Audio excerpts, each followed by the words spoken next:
Ya, Assalamualaikum warahmatullahi wabarakatuh.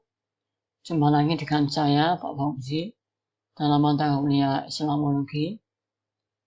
Pada pertemuan kali ini, saya akan melanjutkan pertemuan yang ke-6. Ya, jadi ini pertemuan yang ke-6 sesi kedua. Di sini saya akan menerangkan tentang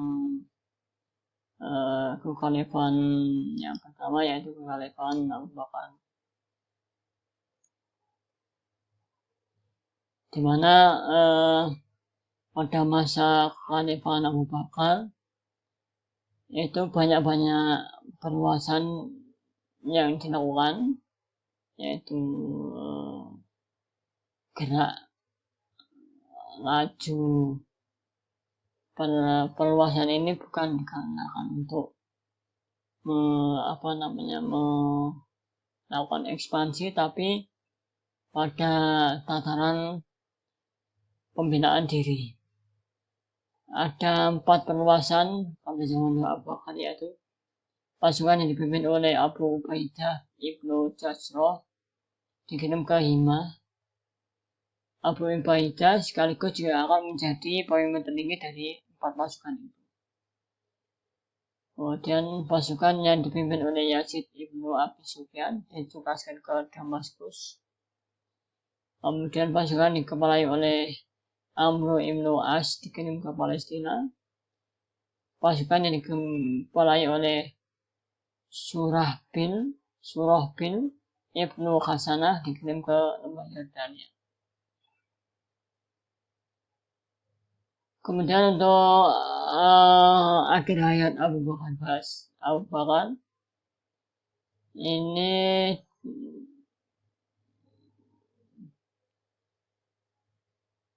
setelah Abu Bakar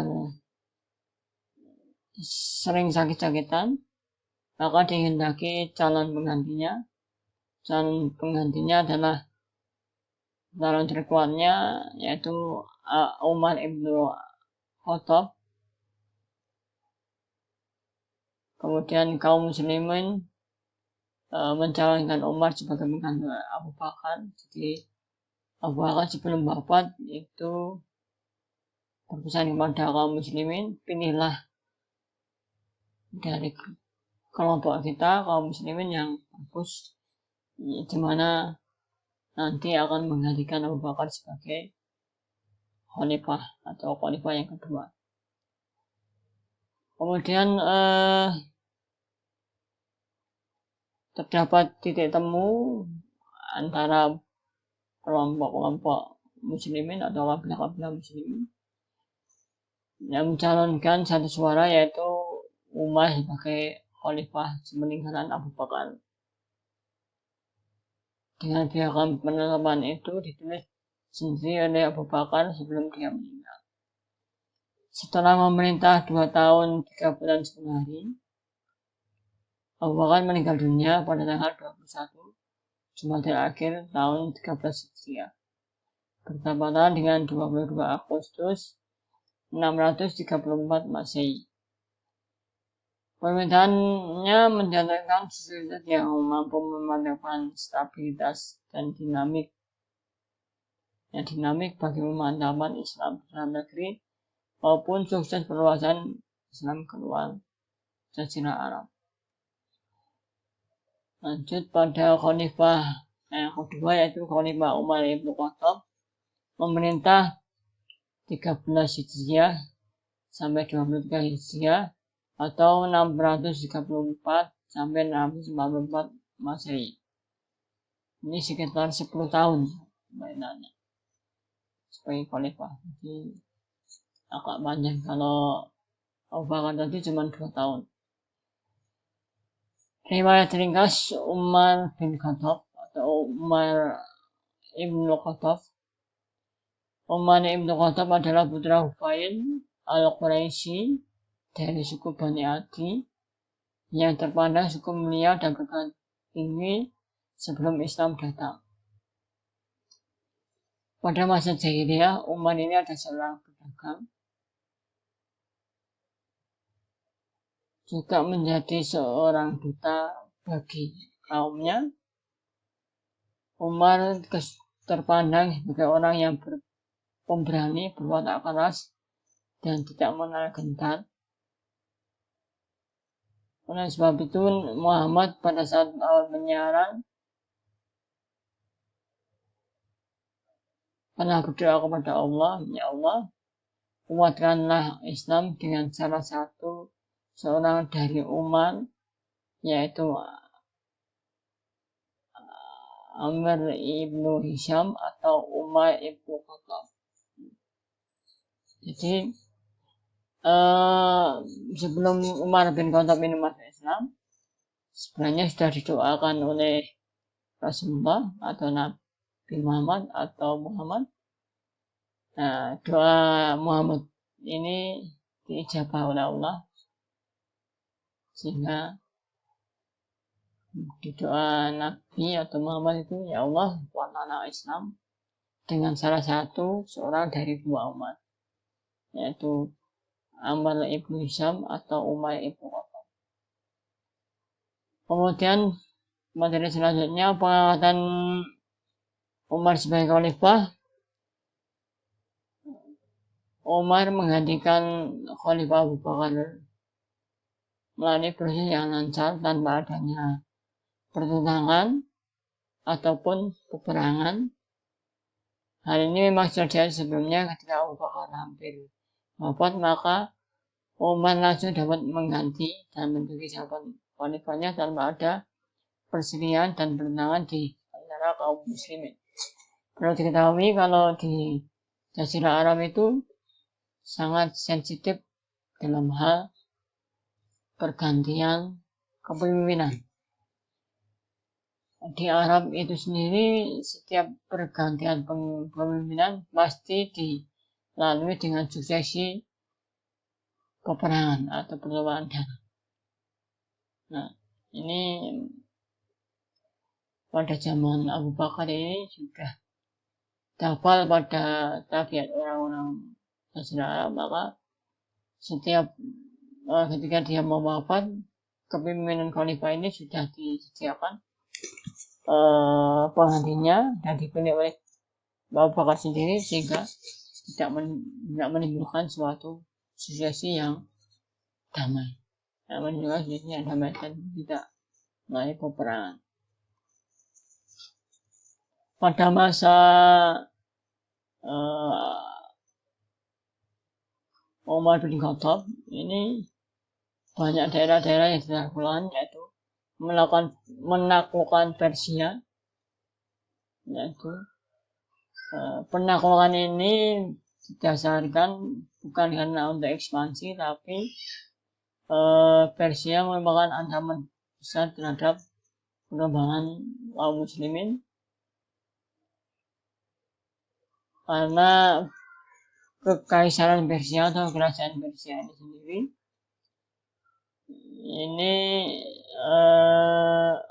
berusaha untuk menghancurkan Islam dan menunggu timing yang tepat ketika kerajaan Islam atau kekhalifahan Islam ini lengah.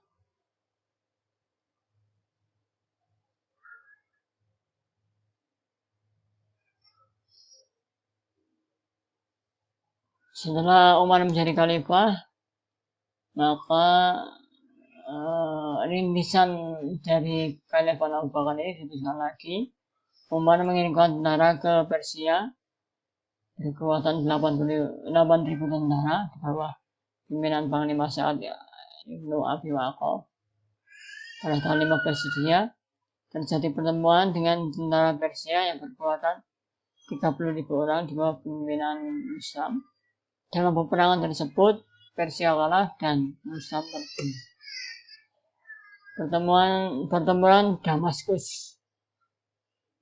Setelah tentara Islam memenangkan peperangan Ajnadain, di mana Abu Bakar pada waktu itu menjabat khalifah, tentara Islam meneruskan gerak laju melawan tentara Romawi di Syam.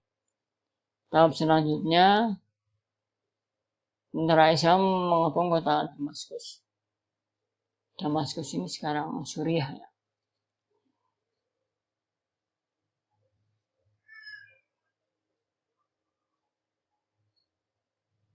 Dalam pengumuman di Damaskus ini melancarkan strategi yang jitu, yaitu Khalid ibn Walid dan pasukannya berjaga di pintu sebelah timur, Abu Ubaidillah di pintu utama, sehingga seperti diapit atau dijepit itu Damaskus ini, sehingga terjadi pertempuran tanpa adanya perlawanan berarti. Lanjut, di masa Umar bin Khattab terjadi pertemuan Yarmouk, yaitu pertemuan antara tentara Romawi dan kaum muslimin di dekat sungai Yarmouk. Heraklius sebagai pimpinan Romawi mengerahkan tentaranya berkekuatan 200.000 personel dan melibatkan sekutunya yaitu kerajaan Husasinah. Lanjut, untuk memasuki Mesir pada waktu Khalifah Umar bin Khattab. Dalam gelora maju ke Mesir, Amr dan tentaranya berebut kota Arsi dan menduduki kota Farana pada tahun 19 Hijriah. Dalam merebut kota ini, tentara Islam mendapat dukungan dari bantuan bangsa Muslim yang dirindas ke penjajahan Romawi. Pertempuran di Benteng Babylon tahun 20 Hijriah. 7 bulan lamanya Muslim mengepung benteng itu dan mengatakan Muqais mengutus suatu delegasi untuk menurunkan perdamaian dengan Amr. Penaklukan Iskandaria. Sudah perang di benteng Babilonia dimenangkan oleh Islam, maka satu-satunya kota strategis adalah Iskandaria. Kota ini sangat strategis karena mempunyai pertahanan yang kuat dan memesan bala tentara yang jumlahnya besar. Kota Iskandaria ini terletak di pinggir laut sehingga dengan mudahnya tentara Romawi mendatangkan bala bantuan dari Konstantinopel.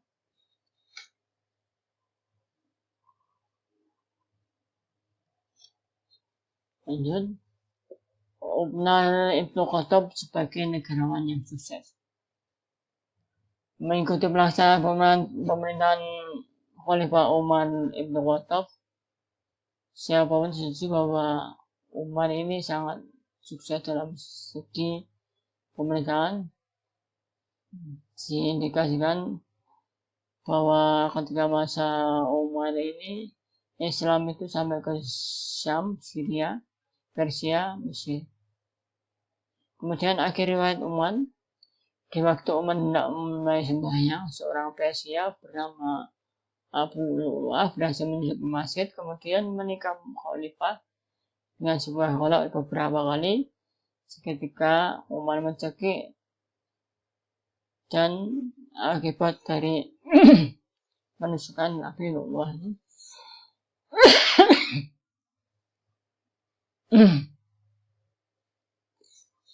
sang Khalifah wafat. Abu Lu'lu'ah ini tertangkap, namun dia sempat untuk bunuh diri. Mungkin itu aja untuk presentasi ke pertemuan ke-6 ini. Untuk evaluasinya silakan dikerjakan.